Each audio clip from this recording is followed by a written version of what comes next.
Hey everybody, it's John from the Hustle Daily Show. Before we get into the news today, did you know that HubSpot launched an AI chatbot that helps you build awesome campaigns at scale with just a few prompts? It's called Campaign Assistant, and it's a totally free-to-use AI tool that will transform the way that you build marketing campaigns at scale. And the best part? It works seamlessly with all of HubSpot's marketing and sales tools to scale your output across email, social, and more. So AI your way into the most effective campaigns yet at HubSpot.com/campaign-assistant. What's going on, everyone? It's Wednesday, February 8th. I'm Zachary Crockett here with Rob Litterst, and you're listening to the Hustle Daily Show.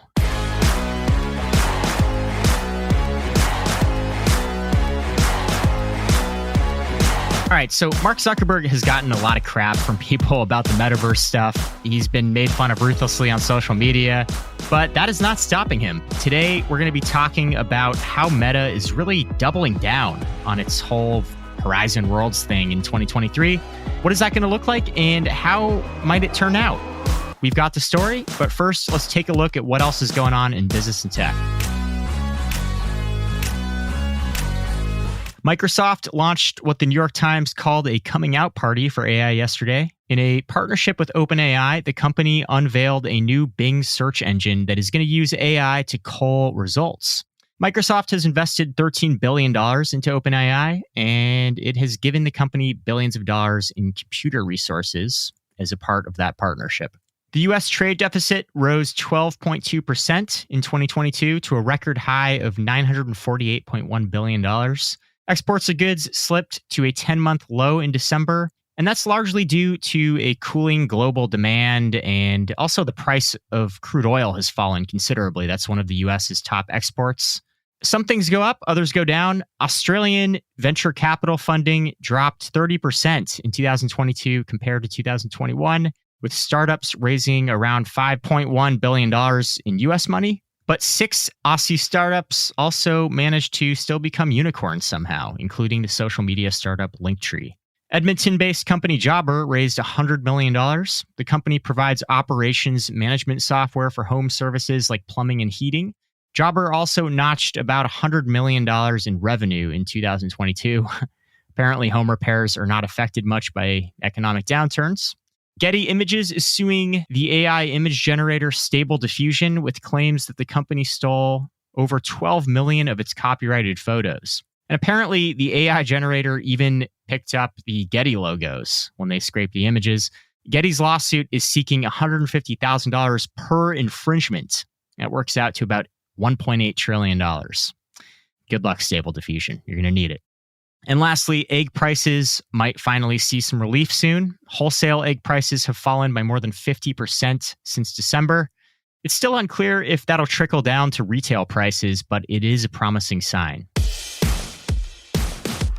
And with that, let's talk Meta. Rob, Meta's become kind of like the internet's joke in some ways this year. They're punching bags, Zach. Yeah, 100%. And, in the face of that, Mark Zuckerberg, instead of sort of backing down to user feedback, he's really doubling down on this whole thing. What's his move here? What's going on? Big picture.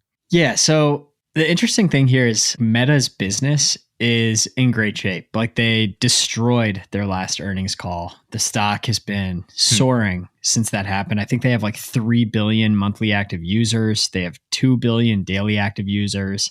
They have an unbelievable suite of products when you look at Facebook, WhatsApp, and Instagram. And I mean, all of them have their faults, right? But at the end of the day, like, that is just a colossal aggregation of users. It is. In internet apps. It's unbelievable. But to your point, all of these moves that they're making in these kind of adjacent spaces, specifically the metaverse, really just kind of make it so easy to make fun of them. I mean, they've plowed, like you said, I think $16 billion into the metaverse and into VR. Mm-hmm. And now Zuck is ultimately trying to target children with Horizon Worlds, which is really interesting to me because I feel like the last time we talked about Horizon Worlds, we were talking about it as this platform for work. Yeah. They made this big partnership with Microsoft, and they were talking about how you're going to be able to, create pivot tables with your fingers in virtual reality or whatever it is. Yeah, the virtual conference rooms. Yeah, exactly. And now they're talking about moving their focus to kids and I think games, which I mean, it makes sense. Like if you look at this from like a really high level and you think about VR and like who's going to love VR, like it makes sense that kids would like this, but I don't think I need to remind you that Meta doesn't have the best track record with young people. No. Exhibit A, you know, Instagram causing anxiety and depression among teenage girls. I think a lot of the stuff that was kind of unpacked by the whistleblower, Frances Haugen, revealed a lot of that. So it feels like a really risky move for them to go in this direction. Yeah, absolutely. I mean, I feel like much of the negative criticism around technology has been when the conversations around children come up. Are kids spending too much time on screens? What are the psychological impacts of all this time spent on social media, et cetera? So in one sense, it seems like a bizarre move to focus on kids, which is arguably one of the more controversial demographics in technology. But also, what I find funny about this is, and I have no evidence for this, but it's almost as if Zuck is like giving up on existing people. Like not many people are excited about this, you know, like millennials don't really seem to care that much about Horizon Worlds. The boomers aren't really getting into it.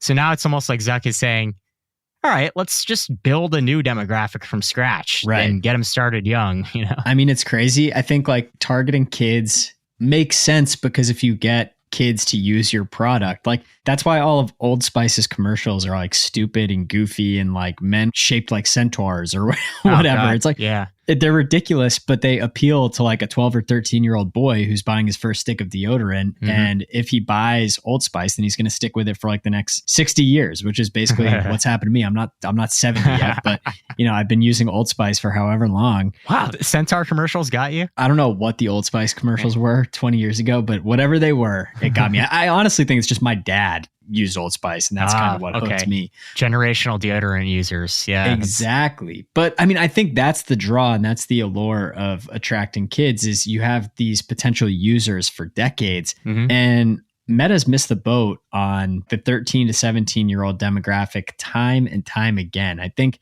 they had it for a little bit there with Facebook and then definitely with Instagram. But ultimately, like that demographic, I think uses Snap a lot. That's probably the most popular demographic for Snap. And then TikTok as well. And obviously YouTube. Like those, I think, are like the three platforms that kids are spending the most time on. And I don't know, it feels like Zuck just wants to check every single box he possibly can to see if they can generate any traffic from that audience. Does. But it just feels like a distraction from their mission. Like I just think they should continue building out WhatsApp and focusing more on kind of being the utility company of the internet and of social media rather than building these weird kind of one-off projects on Horizon Worlds. They have, you know, Facebook, I think it gets a ton of crap and like people don't really use it for social media anymore, but it's probably the best platform for communities. It's one of them. Yeah. Facebook groups are an incredibly powerful tool. We have one for my neighborhood and it's unbelievable. Like if my wife needs an answer on literally anything going on in the neighborhood, she can get one in 5 minutes in this Facebook group. It's incredible. Right.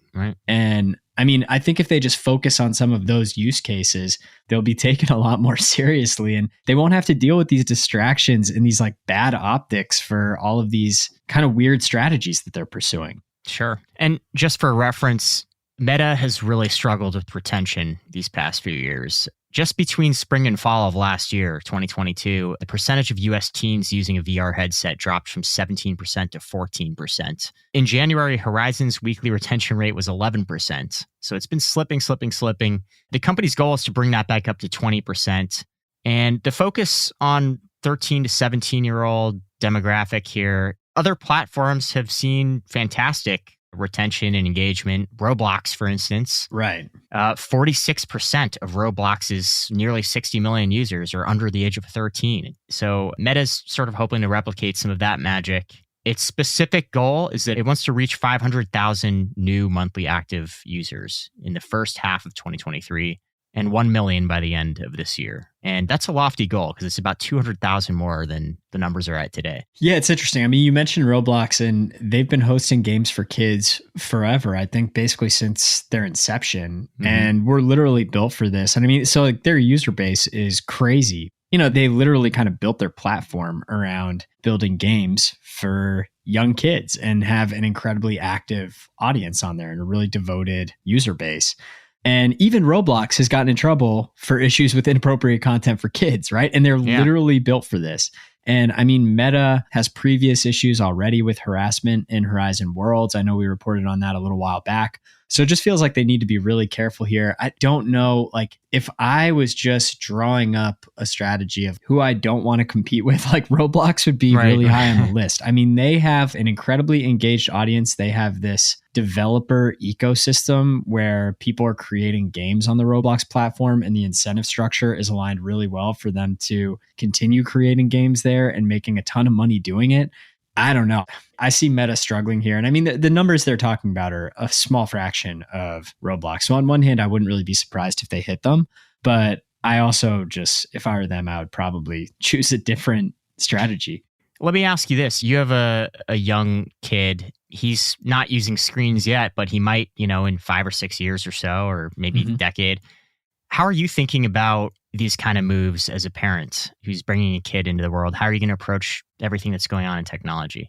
Yeah, he doesn't look at screens at all. Like we don't have an iPad, so like we have not given him the iPad to watch YouTube. He's barely watched TV other than Celtics games. Like all he really watches is basketball. And my brother-in-law coaches college basketball, so like he's just obsessed with basketball right now. It's all he wants to watch. So I will happily turn that on for him and watch it with him. But beyond that, I mean, I think we haven't given it a ton of thought because technology is moving so quickly that the situation could be a lot different in a few years than what it is right now. Right. I think we both kind of fear it though. Like the biggest thing that I fear is the peer pressure that comes from going to school and all of his friends having iPhones and him just feeling left out and feeling like he needs one and us caving under that at some point, which I don't expect us to do, but I feel like it's going to be a hard needle to thread to make a case for why he doesn't need one when all of his friends have them. But yeah, I don't feel great about it. For me, I think kids like rules and they like structure. And so with any of this stuff, I feel like we're definitely just going to have really firm rules on it. Like you can use the VR headset for 30 minutes a day or, whatever it is. Like, yeah, I don't know if we'll even get one of those, but any technology that he's using or has, I think we're going to put some pretty tight guardrails on. Sure. Yeah, it's funny. Like, people from the boomer generation remember a childhood of just sort of like playing outside and roaming around in fields like miles away from their house by themselves. Totally. And then we sort of, in the 90s, we entered this like helicopter parent era where, parents were a little more reticent to let their kids go out and play in the street and kids stayed inside a lot more. And now we're in like this new digital era where kids are spending more time on screens. It's kind of weird how like this sort of so-called helicopter parenting era is going to collide with technology because all of these parents who might be a little more nervous to let their kids go out and play in the streets, those kids are now sitting in their rooms in virtual worlds, maybe being exposed to things that are, no less nefarious than the real world. Totally. I mean, my mom always tells the story. My grandpa was like the super loud whistler. Like he could whistle and you'd hear it anywhere. And like her and her siblings would just be out and about in the neighborhood. And my grandpa would whistle when it was dinner time. And they could literally hear him from like a mile away. Oh, man. And so they would That's know awesome. that was like when they came home. And like that kind of old school sensibility is so romantic and like such a cool throwback idea. And now it's like, to your point, you've just got kids camping out in their rooms. It goes along with all these other trends, like houses are getting bigger, people are having less kids, so people have more room to themselves within houses and less of a kind of natural incentive to engage with each other. It's scary stuff, honestly. I feel like that's probably one of the biggest challenges in parenting right now is figuring out how to handle devices and limitations on that. Sure. And closing it out by just bringing it back to, Horizon Worlds, Meta is planning to do this by partnering with studios. They're going to launch 20 new Horizon experiences with the hope that at least one will be a major hit. Is there sort of a parallel here with different verticals that Facebook had in the past? Yeah, I mean, I think Facebook had this ecosystem of game developers developing for Facebook. So you had like Farmville and Candy Crush. I remember it was like every time I signed in to Facebook for like a year, I got an invite from one of my best friend's dads to play Farmville. And I was like, enough with the Farmville. But I mean, they've obviously had these games that really got popular on Facebook. So I think they understand that part of it. And I think they do understand how to incentivize game developers. I think what's less proven is kind of what's going to work there. And that's where it gets really interesting because I feel like Roblox, there's still a power law with Roblox where only a certain amount of developers really make a ton of money on their games. A couple years ago, they had like over 100 developers make over $1 million building games on Roblox, but they have a ton of developers. So like that's a very small portion of the overall developers that are building games.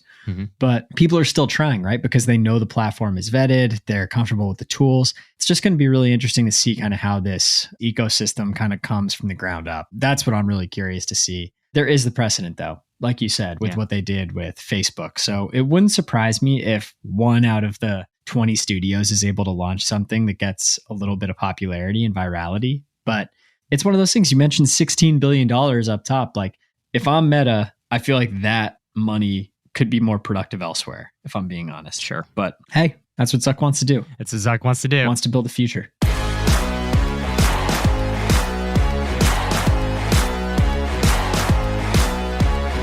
All right. That's going to do it for us today, folks. Thanks for tuning into the Hustle Daily Show. We're a proud part of the HubSpot Podcast Network. Our editor today was Robert Hartwig, and our executive producer is Darren Clarke. We've got a lot more tech and business coverage for you in our newsletter. And if you're not subscribed, go get yourself signed up at thehustle.co/email. We'll catch you tomorrow.